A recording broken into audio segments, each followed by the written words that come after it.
Thierry qui vous retrouve pour ces numéros.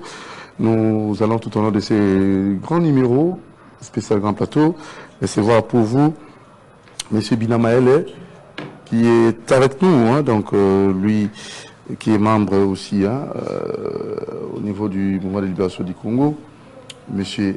Binamaele. Bonjour Binamaele. Bonjour. Boni Mwanamboka. Merci. Alamu, bonjour na yo, ndeko de Montiri, bonjour na co-débatteur na nga ya SID. Bonjour na balandinyon sur émission à Grand Plateau, opportunité malamu et pesameli biso, to lo belamboka, donc to tchabe intérêt nyon so partisan et paille, to lo belamboka pomboka na biso ceux qui to lobité.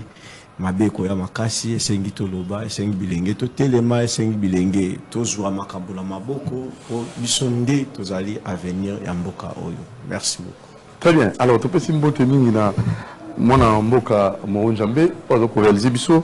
To pesi mbote mingi na mwana mboka Bruno Nzinga na exploitation, to pesi mbote mingi na mwana mboka Alain Kabongo na coordination, na bosanité DT José Andia et Kissia Banjolo. Tout le monde de Comarité Godou. Voilà les bons preneurs de vue. Salutations Nayo. Et Nakobo Sana pété. Georges Dibengue Awa en tant que preneur de vue. Tout PCOP. Mbote Mingi Nayo. Moi Mboka. Georges Dibengue. Alors tout qui et pas de Konabiso ya décidé. Moi Mboka Tanfumo Ig. Boni Nzoto. Boni santé. Mbote Mingi de Montiri. Merci pour l'invitation. Je suis le commandant du peuple, le président Eli Martin Fayoulou, parce que hier, il y a anniversaire, il y a SID, 17 ans depuis la création de SID, le bito fetaki, le peuple Bangomoko, Bazaraki, wana sur place, na pays sous mbote, avant de konabiso, oyo, il y a souffrir, na est, na pays sous mbote, na bande konabiso, oyo, qui non. Mobondo Grand Bandundu et sans oublier grand-père Nanga Zarifin précisément na Chimbane na Pesimbote la base Nanga la côté à Sia côté à Mabenga côté à Panu côté Nyonso il y a secteur qui j'aime qui secteur Tobere Kwango Kasai donc toza déjà la deuxième phase oyo que non il y a implantation il y a base Nanga déjà binomo monaki déjà na tindaki délégation na coordonnateur Nanga pour implanter partie pour nous préparer l'élection à venir. Donc, pour notre côté, on a un secteur qui mais vraiment que non, à base, on a vraiment debout, vraiment déterminé pour nous adhérer massivement contre l'ICD. Très bien. Alors, tout une préoccupation de Moko, Comédie Bisso, pour Natina, Maman Bonnette Elombe, de fin à Tika Bisso, Namwana et Atikaki. Papa Ozali, papa et Mona, M. Ngandou, Lumba, Joseph, Ozali, se plaindre dans une famille et que Zali fonder un tribunal pour enfants, dans une Zali na Mona, attirer na Mona, alors que Mona, l'État ici, a joué qui Mona en charge, alors Mona Zali pas papa, abonné du forme, selon le dire du mari de Madame Bonnette. Alors on a évité, Mona Mboka Binamaele. Bonne réaction pour la Likambo. Bon, réaction est vraiment un peu moins timide par rapport à dossier Oyo parce que Kolobela Madame Elombe, moi sur Oyo, un symbole il y a résilience, moi sur tellement qui a saleli ekolo na makasi na ye atalaki nyonso te Oyo kokai kozala comme limite à Bundi pour que abimisa mutu lelo oyo ayebani lelo tozolo belaye lelo oyo aza fierté pour na musala oyo ya balakisi azali mutu te na sima liwa na ye makambo ya lolenge ya bendana eko salama. Donc initiative gouvernement ezwaki ya ko soutenir mwana na ye pour na ko rendre hommage ezaki louable eza malamu kozwa scolarisation nyonso ya mwana ezaki malamu et papa na ye lokola aza en vie yenda za tuteur yenda za parent na ye direct lokola aza en vie. Je ne pense pas que problème wana ko s'aimer plutôt je ne pense pas que ce qui papa na emo razumo en charge yemo raza responsable et puis l'état accompagné bango et ko poser problème.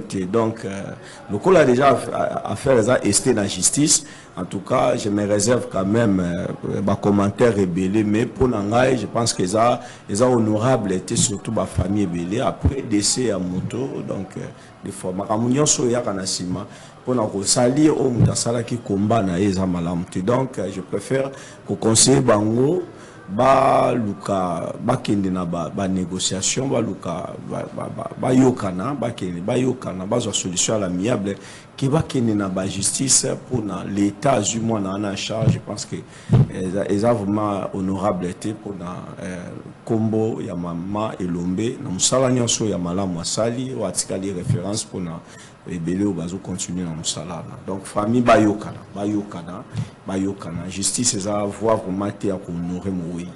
Donc voilà ndi avis na ngai. Voilà, on a mboka Ig Tamfumu réaction na yo pona ko yoka ndenge monsieur Ngandou Mulumba oyo ba zalina tribunal pour enfants juste pour un dossier à moi oyo Owen Ngandou moi oyo l'état s'agit en charge na nyonso maman Elomba Salaki mais la famille est commissaire madame la tribunal pour enfants. Est-ce que ça vaut la peine? Ça ne vaut pas la peine parce que moi, ils ont tous les deux familles, il y a moi, ils ont la orpheline des mères, orpheline des pères. Justement, que nous, à un moment où nous avons responsabilité. Parce que même papa est capable de faire autant que ça, moi, à abandonner moi, et bon père, moi, orpheline. Hier, au Salanine, on a accompagné l'étude n'est pas parce que moi, on a utile dans la société. Et pas importe, on a que non. Moi, on a et combien qui, les lots, maman, a sous-souté, tout le monde qui peut que non, à quoi les vaquis que non, ma poisse n'a la dame. Que son âme repose en paix, on a que non, il y a modération n'a na verba na ndenge balinga qui na école partout azako tambola même ezaki kana kata capitalité même ezaki na ba déplacement na mona ki ba vidéo na musu na Lubumbashi bana vraiment bazaki na affection na ye mais néanmoins pas importe que non tant que non balobi bien que non bazwa responsabilité bazwa charge ya mwana wana mais eko komate que non famille koto ba bendi pour que non ba comme la justice ezelo komo que non eko plaire que non pona ko éducation pe ya mwana ko ça peut frustrer momentanément, mais pourquoi qu'est-ce qui m'arrive? Parce que côté balobi va soit charge dans côté famille lingate ba au côté va tirer de côté, c'est pas bon. Et il faut que non, va se mettre dans la va s'arranger dans l'amiable pour que moi na paix que non à la paix na paix attendre paix étude naé, c'est un combat au que non a mené depuis en face naé, titan que non kokola ils a facilité. Parce que stresser moi na que non va trouver solution dans l'amiable et que ça là résolution moko que non palliative que non na famille ya mobali na famille à moi aussi. Donc l'autre c'est là-bas que non bâtir un peu que non il y a un peu d'eau dans les vins pour que non makambo et ils allaient un peu harmoniser dans tous les deux familles. Très bien. Alors là, c'est la réaction de M. Ig Tamfumu. Na Binamaele, pour nous retarder les Kambo, ils allaient préoccupé. M. Ngandou Mulumba Joseph, le père de Owen Ngandou, Oazali Bongo, Molongania, Maman Boneto Atika Kibiso. Et je crois que na Rolanda la réaction de nos invités, bah c'est un peu d'eau dans le vin pour être makambo ici là dans l'amiable. On lui place il y a tribunal pour enfants. Na comme on a charge où l'État c'est à jouer pour na mwana wana. Vraiment à que ça ne vaut pas la peine. To linga mama Elombe azala toujours na honneur wana pour atiki honneur na ye to ko déshonorer été na makambo oyo ya mikemiki. Alors toki rapidement na point ya kotalaka ndenge makambo ya ko kenda sika oyo totali accord de Washington totali makambo les ko kende armée na biso les ko se comporter na terrain. Est-ce que dialogue est sur sika mon mboka Tamfumu? Est-ce que dialogue est sur sika mon mboka Binamaele? Est-ce que dialogue est sur sika? C'est très important de mentir. Dialogue, c'est très important. Parce que l'élo, comme on l'a dit dernièrement, Madame Souminoa a été dans l'Assemblée nationale pour un accord à Washington. Mais néanmoins, Harobi n'a qu'un accord à Washington, Biso Congo, Biso Moko, Bakolo, richesse, biso doit 30%. Si ça verrait que non, c'est que moi je vais demander que non, même bah député Oyo, bah nommé au bah parlement, bah adopter accord wana. Parce que les lots, biso moko tout ça incapable. Ceux qui les lots totali que non, ceux qui tout ça là qui l'état moko responsable, les lots biso to ko appuyer na accord ya Washington. Talamboka na okende na exemple mboka le complot, il y a complot international, complot ils ont un niveau international. Est-ce que vous pensez que ces complots, il y a complot, il y a Rogerango, na Malubaka, il y a dialogue, tout il faut diplomatie et quoi que ça efficace, agissante pour tous à la résolution. Le complot est international. Nous sommes d'accord, on vit sur tout le monde que nos complots sont international. Tout ce qui se passe dans notre pays aujourd'hui, ceux qui vivent pour moi que notre ligne moka, tu peux combattre à niveau où que nos Congo ils ont l'élo, pas parce que l'élo n'est pas bon que non. Tellement moka lokola Iran, États-Unis a soutenu Israël, mais Iran a tellement mis l'élo à mettre États-Unis de nuit, à bloquer États-Unis. Mais comment se peut-il que non biso l'élo que non biso to compter toujours que non na accord ou bien la diplomatie extérieure quelles sont les politiques internes où ya biso moko na katia biso to koma kolela même à l'époque comme Mobutu toujours les laté pour na Rwanda n'osait même pas afin qui que soit na katia moko na biso mais les biso moko to ça incapable de manquer de stratégie les lots tine to ça que non biso il faut que non to réformer armée na biso to tia makoki ba mbongo o que non les lots bato bazo yiba. Mais dans la de gauche à droite, qui non, tout ça incapable à vous sécuriser le peuple. C'est aberrant. Dans le 21e siècle, les autres ils compter pour un accord à Washington. L'accord est là. Mais sur le ballon, sous-sol la biso, et ça là qui non partagé, n'a pas pays aux voisins la biso, biso to gwandimate. Pas parce que makambu, il y a intégrité territoriale la biso, c'est innégociable. Biso to négocier en côté na ba pays mususu pour parce que les lotis négocier richesse c'est ba congolais faut que nous va vivre en paix s'il faut que nous et ça là que nous gagnant il faut que nous ils arrivent ici dans notre pays bah travailler bah produire bah industrie na bango awa mais ce qui est bon lisusu na kati wana parce que les lots balobe que non avec le gouvernement en place États-Unis ne peut pas mettre ses moyens que non va travailler le gouvernement en place parce que les lots bah yebi bien que nos faisabilité na bango un peu que nos les lots n'engagent boye moi je suis d'accord le col que non na promulgation il y a accord de il y a loi oyo il y a justice pénale internationale oyo que non les lois de finances wana parce que les lots on moni que non mutunyon un politicien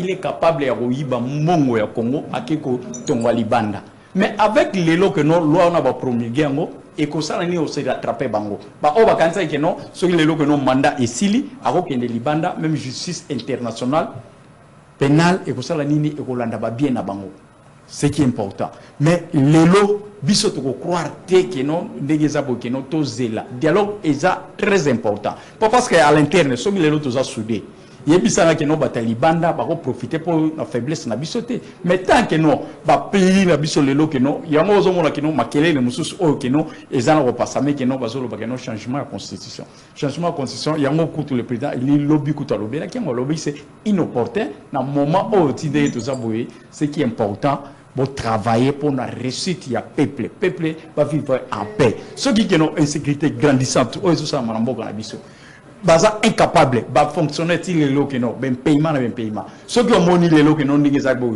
vie des qui paralysé pour parce que gouvernement en place baza incapable à retirer même ba bis na bango tant que non ba privé bazo ba mesure na bango ba graver au moins que non au sentir coup oyo que non ba ko ribife ba ko zonga sikoyo que non ba ko autoriser bango ba zonga na balabala pour parce que ceux qui non les lots balongoli te ba mesure wana to sala nini to ko subir la population de ba toujours ba subir souffrance au que non tous en traversé na katambo na biso yango toujours le bakeno quand tu es au pouvoir ça la bolamo parce que bolamo wana plus tard toujours que non batu bando candidat mais ceux qui que non lelo peuple bazana ko nyokama bana ko mona pas si mais les ana ben individu bana ko comploter pour que non va vivre na bourgeoisisme va vivre que non ndegeza bo que non va mona bango mais les fameux peuples bazana vivre en paix là nous n'accepterons pas parce que c'est important dialogue. Et c'est très important. Il faut que nos dialogues est salem. Parce que dans le dialogue, les lobbies sont au pays de cohésion nationale. Talabiso kaka peuple né de Zabo. Cohésion égalité. Il fallait que nos vérité de conciliation, cohésion nationale, et ça la parce que bisonyo soto tambola malam. To bongi s'appelle isusu. Makama ma ponami. Oyo tikali, to tikali pratiquement né de Zabo, to tikali na 21 mois pour l'élection. À venir, on peut pas mais to qu'il était l'élection quand on la mugi que non ndenge to kendagi na simulacre électoral au Salma en 2023 pour la mugi pour on le met que non peut tout ça l'élection il y a 2 semaines tout ça l'élection il y a 3 semaines bah tu vas voter non on ne peut pas accepter ça mais néanmoins que non nous soana il fallait que non et le bamana kata dialogue pour parce que mboka eza biso to kata te mboka oyo pour ceux qui les lo que non vous imaginez que non les lobes lobby que non tokende na changement de constitution donc c'est que to kabina biso mboka wana kuna to kabi que non goma bukavu kuna côté on etikali pas parce que onyo soko salama il fallait salama na article 5 na kata constitution na biso peuple référendum et salama peuple ne muta décider bon quand est-ce que non bino bokotambola partout tout c'est-à-dire RDC pour na kokende comme mobiliser peuple que non lelo tala to lito sala boye on a boye ba ko adopter ba ko adhérer mais ce qui que non boti côté on a kunana à qui est le traité alors pour na ko ndima que non balkan so salama na mboko la biso oh Minamaël votre réaction est simple est facile par rapport à co débatteur dans ngai question est autour est-ce que ils ont opportun parce qu'il y a encore l'opportunité pour un dialogue mais à qui dans tous les sens donc difficile à maîtriser opportunité exacte premièrement bandeko ndena lobara toujours balobara likabna contrat nango en même temps baza pour les élections en même temps baza pour le dialogue en même temps baza contre révision de la constitution alors que dans le bandeni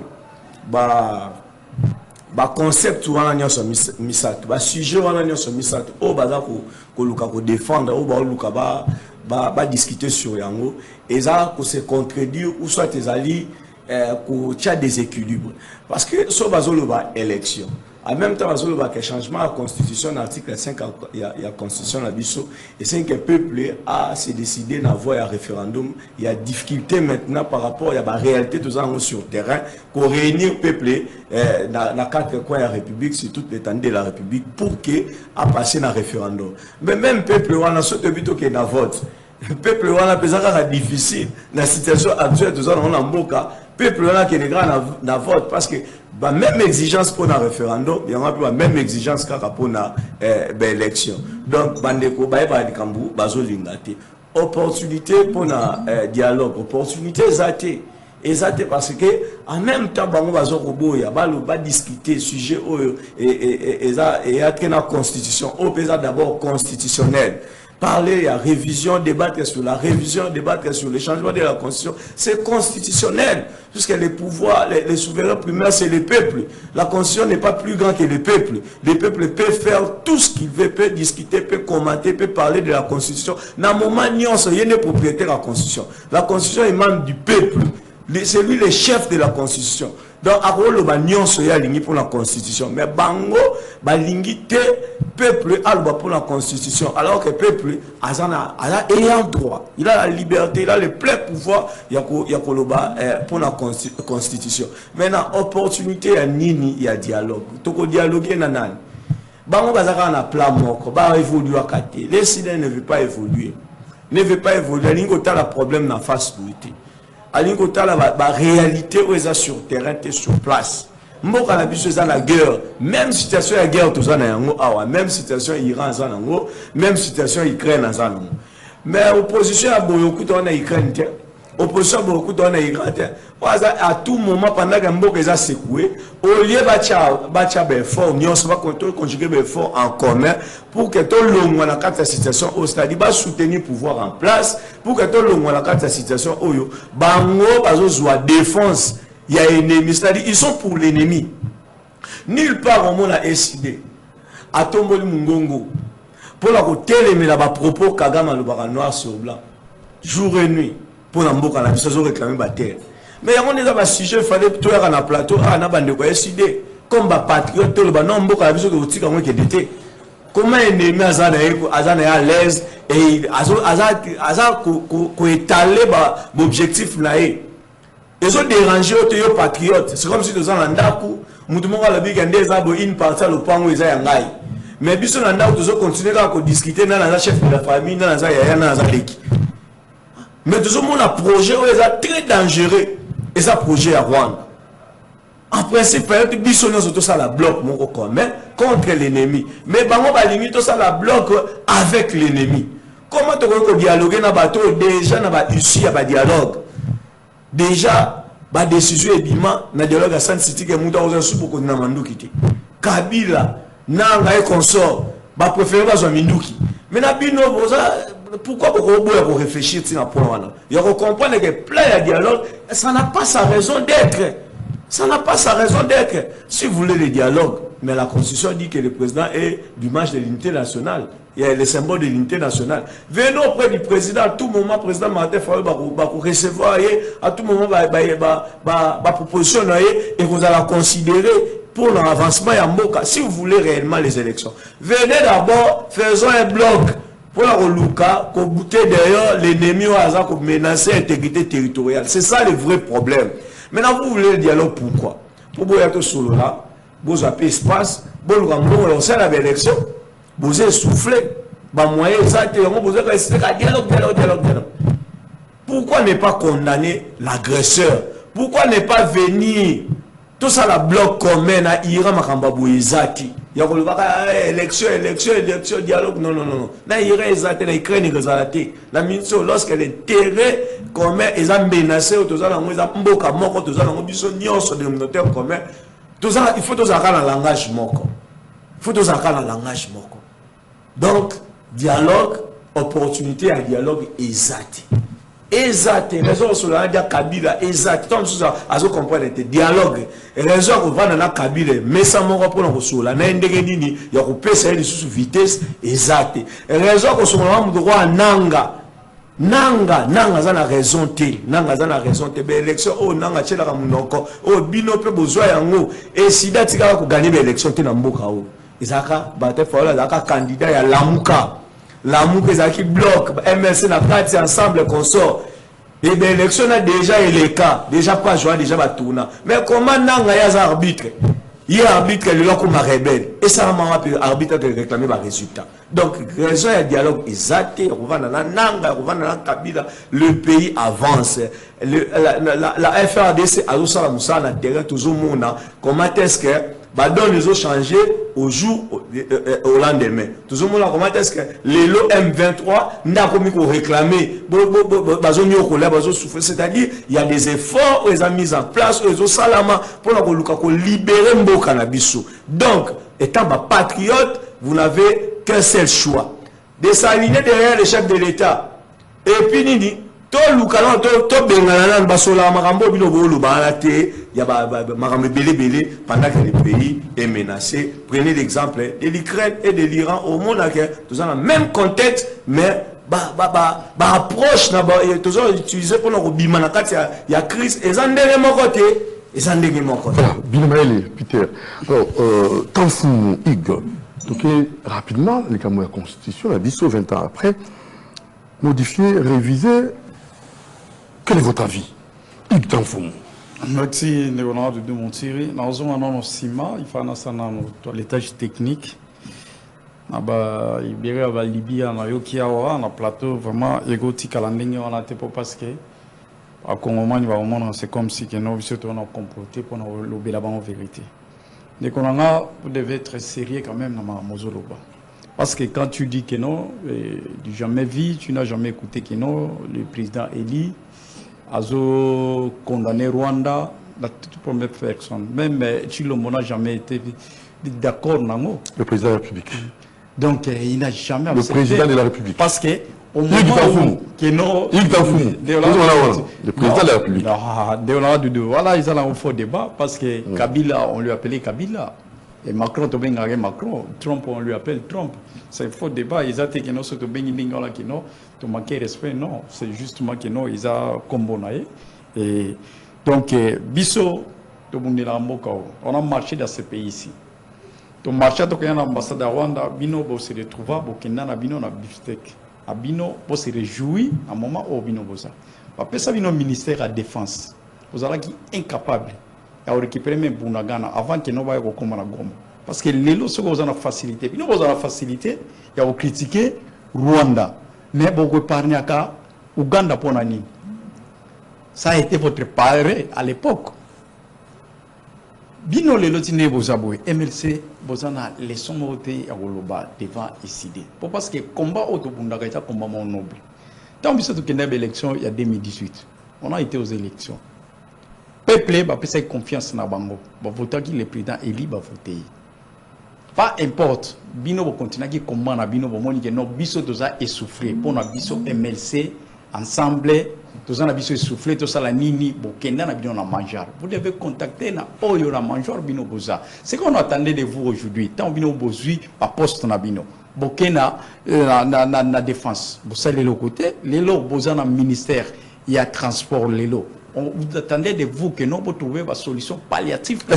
Vous connaissez le bilan? Il y a le ministère du Transport, je crois. Oui, mais bilan les lots, on a promis. Transport, bilan, il y a défense. Vous avez ça? Bilan est catastrophique. Là, c'est vous. Il n'y a pas des avancées significatives. Parce qu'à l'époque, ils étaient au niveau que nous, il y a Bunagana. Il faut que nous récupère même Bunagana. Ils étaient incapables. Tout le monde qui c'est complètement déclencheur, hein? Tout le monde qui que non, justement, c'est qui les a portés, et qui multitude. Il y a Bateni, il y a armée, il y a changé, il y a couleur, il y a FARDC. Les autres de tout ça, biso, tout ça, que non, tout ça, n'a pays. Quand on dit que non, c'est molle, il y a cohésion nationale, c'est le président Eli Martin Fayulu. On a dit à l'Obango tout le temps. Et là, il y a autre ko bébé saté na mboka na biso mbuta tikeli a biso, eza papa bo moko, maman bo moko. Mais les lobby notamment que non, boza lelo na gestion ya mboka. Yebisanga, est-ce que cohésion nationale les alliés? Cohésion nationale les alliés? Les autres de tout ça, le peuple va vivre une difficulté. Na autre l'Obango non? Les londingés zaboy que non, peuple banda tongoti les bateaux balinga batambola ba o bazana mitukate batamboli makolo place moko na zalaki ya une dame la maman mukolo alobi que non alongwe banda matete ti victoire makolo aye wana azui moto tiko koma sanefa futi 10 000 francs kokoma ville atamboli susu makolo tiko koma awa yebisanga bon gouvernance ya malamu o que no balingi peuple na est-ce que peuple a traumatisé chaque semaine que nos peuple a évité que nos coûts à transport na ata coût à transport à pama est-ce que vous stabiliser yango peuple ba yeba que non si on a longue ngasani na komi gare centrale je paye 500 francs comme il fit à l'époque est-ce que lelo ezali ndenge wana non mais tant bien le ba que non bisoto ya ko se relier to travailler pour que non bisoto za essouffler pour to zo mbongo ya okende élection.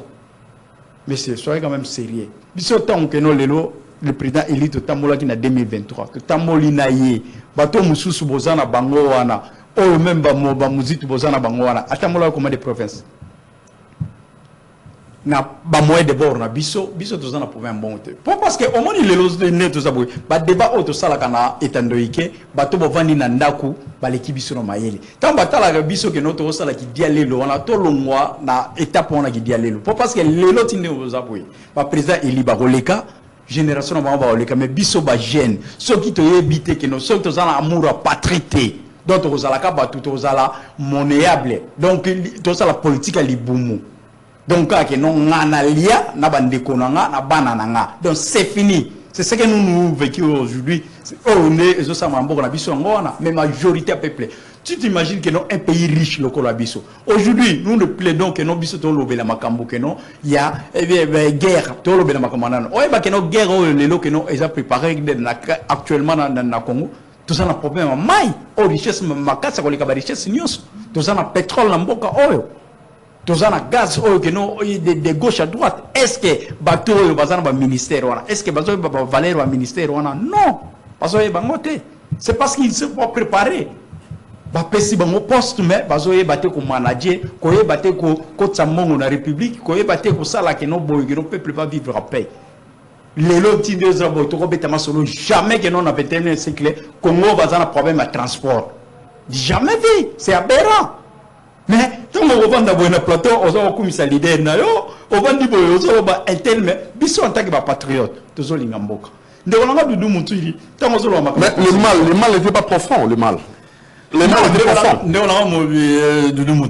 tout le monde a hypothèse. Il y a un tel azalaki wana asalaki mabe. Omoni, gouverner c'est prévoir. Biso nyonso, mais c'est tu l'ombo tant que non ayaki da pouvoir. Après ce qui plan na oh que non ayaki. Il a le même au-delà que non pendant les 5 ans comme si je m'abuse pas à l'époque n'a présenté qui a comment dit on a 80 quelques milliards. Si je ne me trompe pas. Mais tout ça, mais tant que nous voyons, biso to yeba ki bien système oyo que non ezala qui en place. Tant Kabila ça qui na pouvoir. Pas to baza oyiba mongo mais lelo et comme pire que pire. Oyo ça malambo na biso. Donc mongo zo lia maloko languba. Donc nzela donc bato bazoyiba mongo ya bakongomani. Mais c'est pas normal. Il faut to linga mboka oh. Surtout lobi que non le mal était profond. Mais néanmoins que notre ambino komi wana pour corriger quand même que nos bato ba yeba que non lelo a nengeza bo que non bo poser empreinte to mboka bon comment c'est petit que non dans 5 ans na kata capitale problème de transport au maîtriser en hôtel c'est parce que non régime o ezaki en place wana ba ko gagité biso petit lelo dineza bo 10 ans mobimba donc tu côté la stabilité tema comme transport donc c'est ça parce que le mal était profond mais le mal était profond bato bazo soma bandaku bato bazo tonga bato bazo voyager bazana ba château dans pays mususu parce que les mal étaient profonds. Le corridor de l'Obito, je ne sais pas si tu es au courant de ça. Oui. Ils ont permettre l'échange économique. Tout ce qui se fait là, ils ont un cadre, il y a un ministère des Transports, voies de communication. Ils ont relié Mboka sur le plan commerce, sur le plan échange commerciaux. Oui, l'échange commerciaux, on a besoin à l'internet au produit. Pour ça, les chances commerciaux dans les pays voisins. Allez-y, comprendre. Aux hommes, on a cité des mesures non efficaces, même que nos banques centrales soient qui. Au défaut, Mongo, que nos pour stabilité franc congolais. Il y a un moment que l'État est incapable de respecter qu'on fout à fonctionnaire. Donc, comme au-delà, à l'époque, dans la santé publicitaire, chaque trimestre déjà mon déjà qui n'a pas banque déjà. Donc d'ici les 20 déjà ba fouta bato mais lelo bon la banque exacte pour la fouta ba fonctionnaire. Donc il fallait pas ça ba di copier coller côté ba ben mais ce qui no biso to chaki intelligence na biso nuance to lobby que non lelo tout ça la agriculture. Nous avons des sabanes ils ont chômé chez moi na bandundu. Oh ceux qui to kepe maintenant c'est là-bas Congo. Ceux qui n'ont mongo wana to chaki yango. Est-ce que le l'autre il y a une proposition, même chez moi aussi, il y a un projet où il de femmes, c'est bien beau, mais il y a un projet de M. Jean-Fidèle Boyo qui demande à ce que dans le ministère, on préparer pension dans Ngonga Oyo. Déjà, gouvernement financier projet pour permettre aux fonctionnaires Ngonga Oyo efficace à sa élevage, à sa bilanga, à sa la pêche. Et ce projet-là, c'est un projet.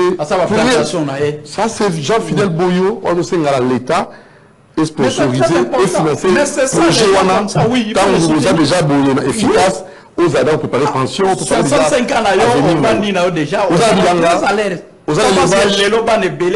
classe. Papa na biso wana kala ba pesa ba pension te ba tingami wana l'état asa incapable de préparer retraite na bango. C'est ça le projet que non lelo que non ndengeza boye. Vous devez travailler pas parce que lelo gouverner c'est prévoir. Biso to ya ateka que non to betama solo ba wana ba boma gimboka bon bino pe boye disu bo mimboka na itafuta ko be président pe na yaka que non solo na za wana président de la République na boma pe mboka. Non, c'est pas ça. Mais quand même il y a des efforts qui se font. C'est pas ça. Mais fort peut aller. Mais non, l'efficacité, il y avait fort, on a tiré l'eau, ils ont mon anat. Parce que les mots étaient profonds. Non, c'était pas profond, de Néolanga de Dumoutir. Et ça va Kolingamboka. Au moins, Kolingamboka, oh, lelo, Bandekona Bisso, il y a face au bazar à pouvoir, Bamona, non, nous sommes contre. S'agissant de. Bisso, tu as contre Bangote. La Constitution. Tu proposes à Lelo. Bisso, tu as proposé. Au moins, même à l'époque, où Nengeza Boye, non, Bisso, tu as qui n'a le sang à Périzet. Premier producteur à huile de palme. Et ça va, oui, wapi. Et ça qui n'a huile chez moi. C'est une province industrialisée. Oh, que non, le lot que non n'est pas courant et côté. Courant à Kobola la somme pays. Par contre, ben d'ango yeti na Bulungu. À partir de Bulungu, on peut mettre des usines. Oh, que non, le lot va se fabriquer. Jus pire. Oh, que non, parce que là, on produit beaucoup de fruits. Là, il y a mais ça change toujours comme ça. Ceux qui auxquels ils sont il y a des projets. Oh, que non, ils sont négligeables. Oh, que non, lelo, il fallait pas faire la banzela. C'est pas faire l'inzela, lelo, que non, des abos, ça dit 316. 316 on a été et traversé du fait India. India, voilà, bon, tia bac, soit botier, bon. So, il faut progresser, bon, combattre la chimbane. So, bon, comme la chimbane, bon, tia bac, voilà, pour et que les ti, na, bah, c'est à mission, si à boquet, ti, ma ben, en arriver à Kassai. À partir de Sia, même à Belgique, bah, tika nzela, voilà. Quand tu es là, na Sia, nzela, on a aucun ti qui quitte. Au commune à Sacré-Cœur, sans toutefois que non, au traverser pont exaté. Donc, ezaka que non, sobe. Mais tout ça, il faut te réfléchir. Mais si tu as sali bilo qu'on a été, ce qu'on a dit à la bande à la bisonine. Donc, on a pas combat moka que non, tu as une constitution, tout ça la boy. Non, nous on a de nous dire que sont en tout la constitution, et ça débat mogo inopportun. Il y a un moment là que non, le président il lobby a répondu qui ont ceux qui que non, les lots, bolingi. Batuni question ana que notre chaîne de constitution pour nani tuna bango na kati ya constitution article nini oyo que non ezolinga que non ezopesa bino mpifote ya ko travailler bon pour na pour bongisa mboko ezate na kata constitution mais lelo tinde eza boy que non soko taliba image wana ndenge président eli azona lobela peuple ye alobi bien lelo pasteur Dalo il fallait que non azonga lisusu akino yebisa monsieur Chilombo ndenga yebisa kiye. Premier mandat, ça là nayo. Deuxième mandat, ça là non. Mais troisième mandat, comme mekanayote. Tika, yema ope monsieur Chilombo abeta ki maboko. Tant d'alozo yepsendinga on a nigisi mutu andi makiango. Mais lelo batika débat wana eza distraction totale. Au peuple bazo zela résultat. Résultat wana eza babiloko nyonso ta ontozoloba. Parce que ceux qui gagnent, et là, comme on a TP, n'a pas opéra autosali, même dans la Constitution. Article 219, ça ne permet même pas que non n'ayez aboué pour le gouvernement comme Constitution. C'est inopportun. Donc, pour l'article qui fâche, exact. Non, et ça t'est, il y a bien ça. Non, mais non, pour le moment, aujourd'hui, que non n'ayez aboué, que non, article Morotezo pour empêcher M. Chilombo à travailler bien. Est-ce que vous aimez réellement le Congo? Oui. Vous êtes patriote, réellement? Oui. Vous avez fait les droits? Vous êtes juriste? Vous êtes constitutionnaliste? Dès qu'on a de il y a un article qui nous lelo et ça permet de traiter les études. Oui. Il y a un article moko. Ils ont empêché gouvernance à malamu na mboko na biso. Donc vous êtes contre le changement ou la révision de la Constitution? C'est pas les moments. C'est pas les moments. Alors, nous vous remercions très sincèrement M. Jean-Fidèle Boyo, notre projet au Mars FBC. Je crois que c'est le meilleur projet pour permettre de travailler Je le soutiens, c'est un bon projet. Je le soutiens. Projet Mars FBC. Je le soutiens. C'est ça, il faut que l'État relève pour préparer, même jeunesse, pas parce que papa a son passion. Il est capable de revendre. Oui, c'est très important. C'est ça, moi, même aux États-Unis. C'est ça le projet en question.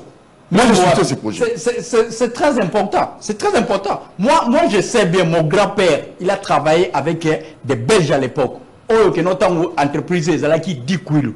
Dit Kouilou, tant que non, Mungouloudia, quand il fait gouverneur de la ville à Kinshasa, tant qu'on a Sombango. Amindele, Bayebisi, que non. Tikozwa, mais c'est Nganzari fait autre travail. Bien sûr que non, lui n'était pas un bon gestionnaire. Il y a un justice, mon grand-père a porté plainte de Mungouloudiaka. Mungouloudiaka, malais qu'il était. Abimisa ba mongo na ba banque tindenge akimagi Mobutu akinaki comme on en Belgique. Donc vous voyez que non. C'est un projet c'est très important. De M. Jean-Philippe Boyo, il faut que le gouvernement puisse s'impliquer, il faut que l'État congolais bazango et ça les mandats ministère et ça les mandats gens fonctionnaires pour te ça la déjà nangonga auto za makasi ko ça bilanga ko ça l'élevage ko ça la pêche pour lobby. Voilà, parce que tu peux importer que non les leçons qui moutinent sur tout ça et que capable il y a ça va bilanga élevage joana il y a que non tu peux importer en mot c'est ça mais ça bilo que non pour produire le beauté beauté ni que non pour ça va la stabilité à monnaie na bino absolument rien zéro.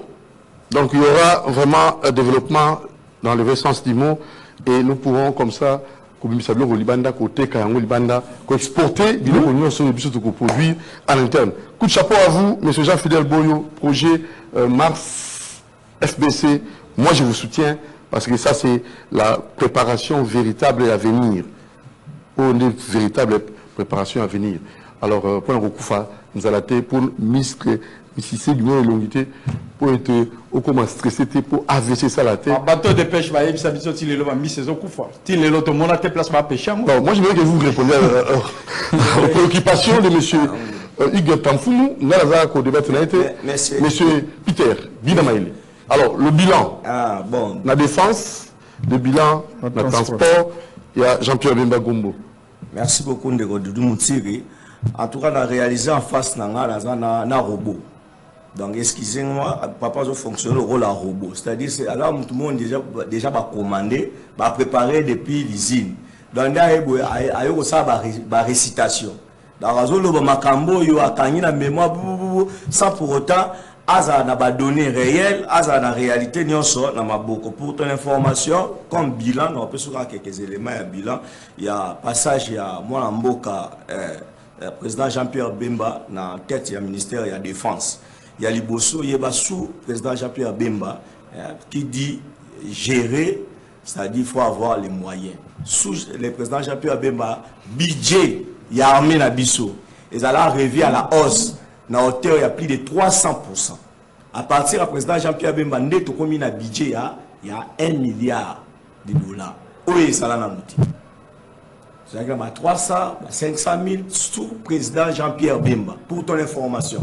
Pour aux autres qui s'informent bien, aux autres suffisamment informés. Sous président Jean-Pierre Bemba, nous avons ici, Mboka Nabiso, loi de programmation militaire. Pour Mboka et Tamboula, pour armer et fonctionner malam. Il faut loi de programmation militaire, c'est-à-dire armée à la organiser, structuration, puis réorganisation et armée, et ça a mis makasi. Par résultat, aux homonasikoyo, et ça a les conséquences. Il y a Moussala où il y a Tchaki na place, base où il y a Posaki. Nous avons un résultat. Sous président Jean-Pierre Bemba a doté armée Nabiso, dans la munition, il y a dernière génération. Sous président Jean-Pierre Bemba. Peut-être qu'il y a évité. Ministre de la Défense, il y a Azali pour une opération. Il y a Azali pour une politique. Il y a défense Nabiso. Pour régir, pour établir, pour organiser politique, il y a défense. C'est pourquoi nous avons une action politique, il y a défense, ou qui est en place. Oui, ça veut dire qu'il y a des conséquences dans il y a un petit sikoyo, nous avons M23 à Zolela. Parce que mon armée, c'est un bon mouki. Militairement parlant, nous avons un équipement à Malungati. Il a fallu d'abord qu'on réorganise l'armée, mais au niveau interne, ton héritage armé, il y a un mixage, il y a un brassage, il y a un bilé. Donc il y a eu vraiment armée. Il a fallu qu'on soit la toilettage. Il y a un moment sous président Jean-Pierre Bemba, ne pas qu'on mettre en exergue situation où il y a infiltration, si la moins le pinier il y a armé la bissou. Il y a un après nous avons arrestation et la nani belé. Pourquoi il y a une armée infiltrée? On récupère la ville. Il y a une armée infiltrée. C'est comme ça qu'ils ont réfléchi aux cerveaux, non? Au Tigango Landa, où il y a un disque déjà enregistré, au sein de la répétition dans le plateau. Papa réfléchir, Natinho réfléchir, armée aux infiltrés. Combien de généraux, combien de hauts gradés, au bazar qui même dans le terrain, bazar na état d'arrestation. Maintenant, il y a ça, il y a pas bundandé. Jusqu'au wano na charge à ministre. Mais ça là gentil papa. Armée qui infiltré, nous avons salaire ma bé Kabila ticket la biso. Raison pour laquelle même président de la République avant qu'il fallait qu'on déboulonne nos systèmes. C'est-à-dire dès la racine, il fallait qu'on bimisa les mal autokuta anamboka. Même il y a ça la magité. On a une structure déjà posée, ou déjà la carte est corrompue. On a ça les locaux, on a semé quand la carte est désert. Il a fallu qu'on soit non nous salaire pour labourer pour balola ma bé comme ça, ma bé nyos autokutaki. Donc sur vous informer yeba qui est ministère ya transport ça ka ministère ya transport ya pas matina des enclavements. C'est-à-dire il faut banzela ezal. So banzela ezate yebisanga zoloba biloko pour la partie par là. Transport et ça mandé. So la sombi ba bus transport ça manzelo ndé. Mais il faut réfléchir, si on dit les athées, transport les athées, il y a un sous président Jean-Pierre Bemba, même la réforme, la voie ferroviaire aux Salama, on s'en dit à très, même à Trasika, ils ont un aux Aralambo, ni pour mon l'Andarata RTNC, la chaîne nationale. Autant là, effort, doter même compagnie d'aviation, doter même aviation. Mais ils ont informé. Si on a actualité, alors que pour aller à la plateau, il faut d'abord, d'abord, il y a une information. Comme ça, la politique, il y a NT. À tel moment, il y a PMB, ou on faire avancer Mbokati. Na senga kyo avant to banda, to za ba patriote, to lo bela mboka. C'est comme si yo sali, mundo sa ki jale lo bien ça yo. Mutateur comme il y a président Martin Fayulu mingi ça yo, mutateur comme parti ça yo. Ne défend pas les partis, défend d'abord la République, monsieur. Lobela na mboka na yebisi yo ka o to za nango, eza similaire na ka o Ukraine za nango, na ka o Iran za nango, mais au moment poison, au moment la mutabo italika. Communication be ça Martin wa mboka bon. C'est d'abord la République. Les pays est agressé. Nabiso a Rwanda zo lobaka, il réclame nos terres, yo lobini. Na ta plateau yo lobini. Pour la déclaration on a raté, va toucher constitution. Mais pas lorsque l'ennemi proclame tout haut, Kaza a besoin mboka na yo. Yo mo mboka lobini. Yo a besoin de dialogue, pour tout ça il y a dialogue. Ba pesa bino pouvoir. Papa, ça inopportun. Place à dialogue exacti. Dialogue est perpétuel, est continuel. Dialogue est catanacaté. Si vous avez des propositions, allez voir le président de la République, c'est tout simple que tout. Pour que le monde ait non, on fait faire ça pour l'intérêt de la nation. Bon, rejeter Pinotin. Donc c'est des automates. Au que vous avez commandé, à niveau décidé. Si le président Martin Fayulu dit, vous avez réfléchi. Le cerveau n'a pas tourné. Et réfléchir bien. Dialogue. Ils ont opportunité. Mais pour ma constitution, constitution, ça me été. Constitution, c'est une émanation de la population, il y a peuple. Constitution, c'est pour le peuple. Constitution, c'est pour la yébrouti. Ils ont un mille qui est pour un gomba qui a mille qui n'a été. Un colombe qui a mille qui n'a été. Ceux qui ont un servi, un colombe qui a été, un colombe qui a été, ni au sein d'un gomba n'a été. Na on sur la ligne. Le souverain primaire, c'est le peuple. Constitution est là pour organiser une société où le peuple a zali ou vendre. Ah oui, ce n'est pas le moment. Selon vous, vous dites quoi? Ce n'est pas le moment, mais quand est-ce que quel est le moment opportun? Si maintenant ce n'est pas le moment, à quand le moment? Le pays est agressé. Si ce n'est pas le moment, il y a un moment zani. Mbore kene lioso. Pour nous réfléchir, au thème ça. Changement à la constitution ou modification à la constitution ou parler de la constitution, bino besoin dans le contexte kaka il y a qu'on se maintenir dans le pouvoir. Même pas. Voyez ça dans un autre contexte, il y a agression. Voyez ça dans un autre contexte, que la constitution n'est pas pour favoriser. Alors, vous dites quoi? Vous proposez quoi? Je nous propose ceci. Nous sommes dans un pays démocratique. Nous sommes des démocrates. Comme votre avis. Et ça la malame, et ça la mabé. Mais comme nous sommes en démocratie, laissez les autres parler, laissez les autres réfléchir. Sauf que maintenant là, ils doivent parler de la constitution. Yo soko boy, nga sona boy, mouta trancher ça. Et ça peuple. Yo soko boy, nga sona boy, mouta arbitre ça peuple. Même la constitution prévoit que c'est le peuple qui est le souverain primaire. Ceux qui débattent sur la constitution, ils ont d'actualité, mouta juger, ils ont yoté na plateau. Bon là ça m'a cassé la vidéo sur le terrain. Vous savez meeting le boza qui suit. Beaucoup comme mobiliser bah tout est après on a ça que vous avez défaillance. Si réellement que peuple a besoin d'un outil. Peuple grand ne peut relaxer sur le terrain. Si réellement peuple a besoin non. Peuple grand peut relaxer sur le terrain. Ce n'est pas rien nangai. Tous on comme son Dieu tous on monopoliser ma mboka non ça ce n'est pas le souverain. Laissez le souverain primaire décider de son avenir. Ce sera le changement. Ce sera le modification. C'est ce que la constitution prévoit. Si la constitution ne prévoit pas son changement, c'est l'une des grandes raisons pour tout la constitution. Parce que la constitution normalement doit prévoir en elle-même son changement, tout comme sa révision. Parce que c'est une œuvre humaine. C'est une œuvre humaine et remarquée par l'imperfection. Au fil du temps, les gens peuvent se voir qu'ici, il y a des couacs. Comment nous rendons les évangiles, comment nous rendons la Bible, comment nous rendons tout ça, bonabou. Les gens peuvent discuter de la même manière qu'ils ont voté, qu'ils ont mis en place la constitution. De la même manière, cette population peut se lever de bon matin à réfléchir autrement. Moutaropé qui s'appelle plus Azati. C'est ça mon avis. Alors, pour finir, mot de conclusion. Merci, Léonard Doudou Montiri. Naogi va Baliverne à un plateau. Baliverne. Oui, c'est grave. Hugues, comment ça? Grave. Par rapport que non, les lots des abouitants à Zolobea, mixage, braxage. Na Sun City. Tant même bas, basala qui na Sun City. Maintenant, va passer la mixage na braxage. En Bokao. Soit les lots lobby qui nous armés et infiltrés. Efficacité à quatre armées. Kolobirango vraiment que nous sommes sérieux, nous sommes sincères. Tant que nous sommes na plateau. Nous ne sommes pas sérieux. To lingamboka, tant to lingamboka ezakino, to tikamboka oyo omona ba. Yebsanga territoire moko ozo occupé pas ba Ougandais.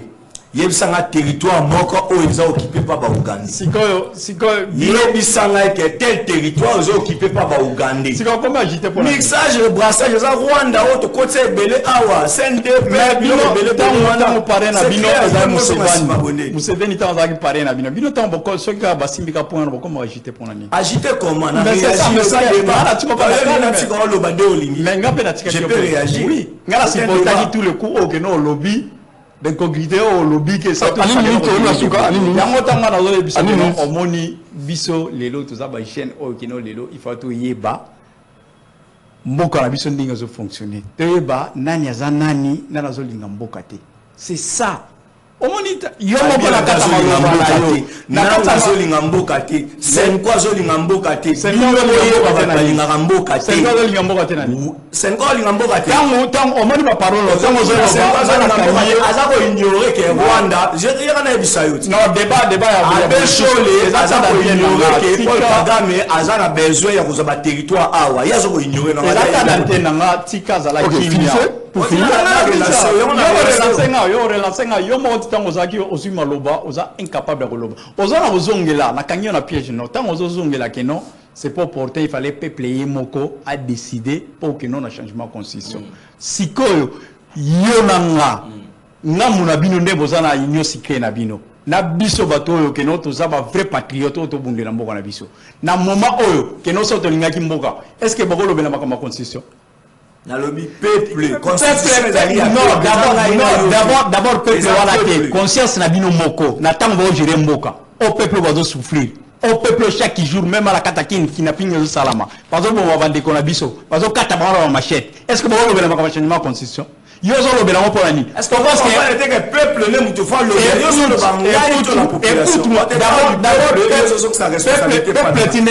peuple de décider c'est ce que dit la conscience si le peuple souverain primaire trouve bon à toute occasion il y a qu'on se débarrasser la constitution yo le loko bi que na ligne loko te na transport na golia na ye a trouvé bon année. Peuple a trouvé bon parce que l'ennemi farouche. Quel ennemi farouche? L'ennemi farouche est mystifié. L'ennemi farouche est année.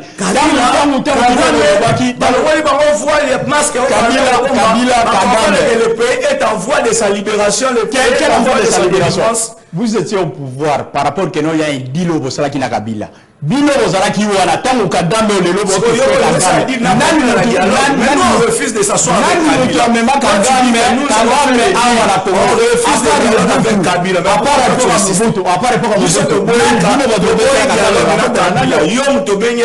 Mais pourquoi tu réclames toujours très bien, ne sois pas agité. Bino sous gouvernance na bino Kagame banda epoka Mobutu Kagame ya na Congo na epoka na bino nde bino ba otuma mimi Kagame nani mutaloba ke no Kagame azana cahier d'adresse oyo ya minéré na biso bon signer combien des accords na pour Kagame si aujourd'hui que non biso ba tukuti totel la Kagame on a marqué dans ce pays ici par la personne ya Paul Kagame na état lelo ndenge za boke no tango bino ko tshaba tapis rouge plusieurs fois oh na ye na Goma wana biso yo mona biso to ko appuyer to ebisa bino même boko ndete ko kota na Africa Community oh l'Afrique de l'Est wana bino ko na sina ba pour oh na bango ça toutefois que non on négocier même à la parlement na bino nommé wana donc qui ça apporte sous pepe mboto les kate parlement bino ko signer ba accord le temps mo bébé bino bino toujours mo so ba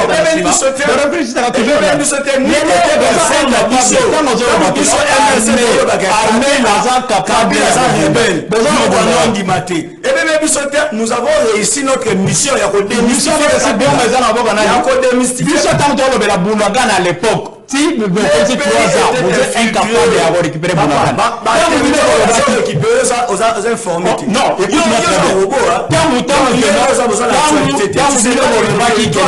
vous êtes en combo, il y a Uganda. C'est à partir de Uganda. Uganda wana ozoboya wana o M23 kota gwa mais c'est le moyen moko loba ke bien que non awa Afrique comme les petits dans bazoya au qualité M23 mais territoire occupé par l'Ouganda. Pour finir, c'est fini. Ok, na frontière na biso. Armée ougandaise kuna na ça gani bilo j'étais pas d'un territoire. Nazo ebisa la frontière na biso na bango. C'est quelle armée ougandaise est en train de commettre des bavures dans notre sol. Merci pour votre présence. Merci Peter Binamaele. À la prochaine occasion. Ça est fini pour aujourd'hui. Hein? Je vous ai laissé tout un antenne à nous consommer de part et d'autre. À la prochaine occasion. Merci. Alors, nous allons vous saluer, fidèle Babala, Kololo Pango, Azakobe Moko, fidèle Babala. Salutations à vous. Et Franck, ah oui, on salue. Au final, au Pessimbote la fille Babala. Fidèle Babala. Oui, la Pessimbote. Kololo Pango, Azakobe Moko. Allez, nous pensons aussi. Moussala Moukolo Moko, na banque, na président Eli Martin Fayou. Ah, fidèle Babala. Ah, oui. Alors, nous tenons aussi à vous saluer Franck Bekendou Kolomasolo. Franck Bekendou Kolomasolo, salutations à vous. Ça est fini. Doudou Monti vous remercie. Moron Dja remercie. Marité Godot, Georges Libengue et Moïse Lelo, Bruno Djinga, Christian Banjolo, Alain Kabongo. Rendez-vous prochainement, mais nous vous saluons aussi l'homme qui est toujours correct. C'est bel et bien le fils de l'homme. C'est Félix Kabouya. Salutations à vous, monsieur Félix Kabouya. Bon début de semaine à vous. De là, vous nous suivez, Félix Kabouya. Doudou Monti pense que le travail s'est fait comme il faut. Allez, ciao. Allez.